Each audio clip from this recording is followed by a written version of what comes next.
লক্ষ্মীর ভান্ডারে আপনারা 1000 টাকা করে পাচ্ছেন, কিন্তু আমাদের মোদী সরকার পশ্চিমবঙ্গে এলে আপনাদেরকে আমরা 3000 টাকা দেব। লক্ষ্মীর ভান্ডার নয়, অন্নপূর্ণার ভান্ডারে আপনারা 3000 টাকা পাবেন। এখানে আদিবাসী প্রচুর ভাই বোনেরা রয়েছেন যারা সমস্ত সুযোগ সুবিধা থেকে বঞ্চিত।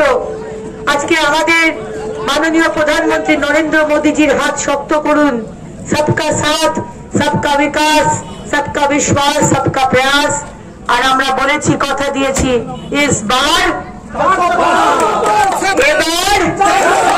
এবার তাই আসুন 25 তারিখ সকাল সকাল ভোট দিয়ে আমরা এক সোনার বাংলা তৈরি করি এবং তৃতীয়বারের জন্য মাননীয় প্রধানমন্ত্রীকে দিল্লির মসনদে আমরা প্রধানমন্ত্রী।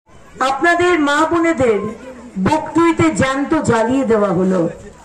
মুখ্যমন্ত্রীর পুলিশ বাচ্চারা তারা প্রাণ হারালো। আজকে মুসলমান সম্প্রদায় থেকে ডাক্তার ইঞ্জিনিয়ার হয় না, IAS, IPS, IFS অফিসার হয় না। আপনাদের শুধু মেকানিক আর প্লাম্বার করে রেখে দিয়েছে এই সরকার। আপনারা আজকেও বুঝবেন না। আজকে ভুলভাবে এই বার্তা দেওয়া হচ্ছে যে ভারতীয় জনতা পার্টি মুসলমান বিরোধী সরকার, সংখ্যালঘু বিরোধী সরকার।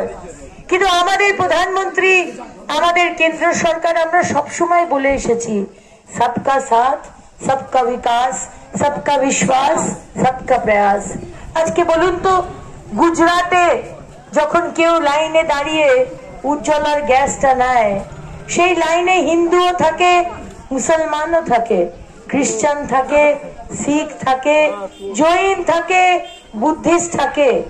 সেই লাইনে কাউকে জিজ্ঞেস করা হয় যে আপনি যদি হিন্দু হন তাহলে গ্যাসটা পাবেন, আর আপনি যদি মুসলমান হন গ্যাসটা পাবেন না? কোনোদিন শুনেছেন? কোনোদিন আমরা ধর্মের রাজনীতি করি না।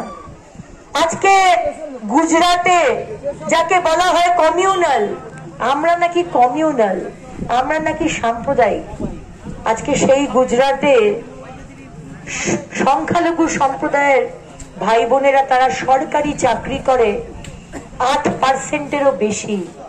আর পশ্চিমবঙ্গে যে মমতা ব্যানার্জি সারাদিন তুষ্টিকরণের রাজনীতি করে, মুসলমানদের তুষ্টিকরণ করে, কিন্তু তাদের সম্প্রদায়ের জন্য কোনো ভালো কাজ করেন না। সেই পশ্চিমবঙ্গে মুসলমানরা সরকারি চাকরি করে 4%-এরও কম।